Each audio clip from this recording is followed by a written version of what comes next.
mas quem conhece o Matias de perto sabe que ele sempre pensou fora da caixa. Isso daí eu sempre admirei o Matias e pra vocês entenderem, ó, ele começou em 2014, 13, 14 já nessa No digital. questão do digital, né?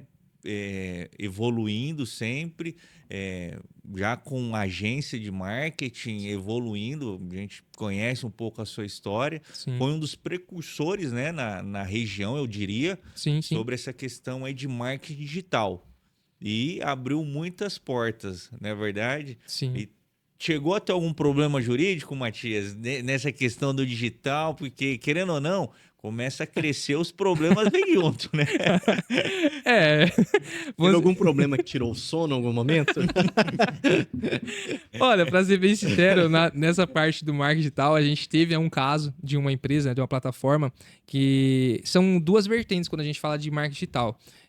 Quando a gente fala de negócios locais, pode-se considerar que é um pouco mais fácil você trabalhar, porque daí você está trabalhando com empresa, conversão WhatsApp e conversão telefone. Mas quando a gente fala de infoproduto, já é um outro caminho.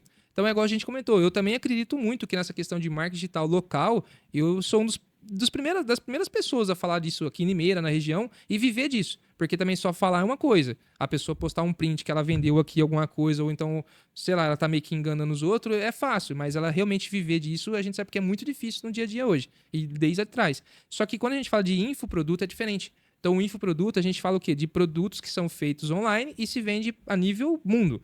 Só que o que acontece? As plataformas, elas são como uns bancos. Então, toda a transação do infoproduto é diferente de uma venda presencial que é na maquininha. E o banco, né, os bancões, é muito mais fácil de você ter esse processo de controle. E quando você fala de uma fintech, né, que ela cuida de uma parte de pagamento e o dinheiro seu não vem para você. Aí você tem que recorrer a quem? Porque se é o Itaú e o Bradesco, você corre lá na agência, É Tem um fácil, gerente, fala com o tem, né? gerente, Isso. pega o contrato, analisa e tá tudo certo. É Mas é uma simples. fintech, é digital, Você vai falar com quem? o boot. Hein? Literalmente. Eu... Digita um, não tô entendendo. Volta pra página E inicial. começou com centavos. Nos prints, né, que eu mandei pra vocês, você vê. Começou com centavos e foi 60 centavos. O segundo foi 90, daqui a pouco foi R$1 e pouco. A gente conhece essa história de perto porque a gente acompanhou a saga do Matias, porque você sabe que está nos acompanhando que resolver alguma coisa bancária é fácil, doutor Igor? Olha, não é. É difícil. É uma dor de cabeça que você vai pra cá, quando você vê, volta pro mesmo lugar e não tem como resolver. É banco, imobiliária, Tem. construtora, esses. É Porque é difícil. muito dinheiro, o seu valor. O banco indeniza 200 mil para ele, não é nada. Não é nada. Então a gente acompanhou, o pessoal começou lá centavos e daqui a pouco já estava tirando alguns mil do Matias. Sim. Então E até hoje, né? a gente Ainda não saiu ainda esse negócio. Você vê. Mas já teve a primeira decisão? Como que tá aí a situação? teve, né? Acho que agora tá praticamente pra sair, se for ver, né? Acho que tem uns 6, 7 meses aí que aconteceu. Acho que tem uns 6, 7 meses. Mas agora já tá praticamente pra sair. Mas é igual a gente comentou. É uma situação que a gente entende, a gente fica brabo na hora, a gente acaba, né, ali procurando resolver rápido, mas é igual comentou, a justiça no Brasil, infelizmente, com essa questão dos bancos, essas coisas, a gente entende. Então, acho que assim, é uma situação que eu concordo, literalmente, em a gente ir pra cima e, né, discutir e tudo mais, só que também tudo fica dentro de um processo que, igual falou, pros bancos, R$200 mil, eles não é nada, porque deve ser um valor tão inflacionário que eles devem ter que roda diariamente ali dentro, que eles fazem o que eles querem. Se fosse um bancão, um exemplo que a gente cuidasse um Itaú, né, um Santander, era muito mais fácil. Só que é aí que é o jogo do digital. É o risco. Todo mundo que empreende tem que correr o risco. Então eu concordo que isso também foi um risco calculado. Até por isso que eu falei, depois que a gente viu que, travou, o que eu fiz? Praticamente nesse CNPJ a gente não movimentou mais, essa conta a gente parou de movimentar ela, e com um outro CNPJ da minha empresa, com um outro negócio, a gente continuou e não deu nenhum problema. Então, talvez é até aquele assunto que a gente, logo no início, a gente está conversando aqui.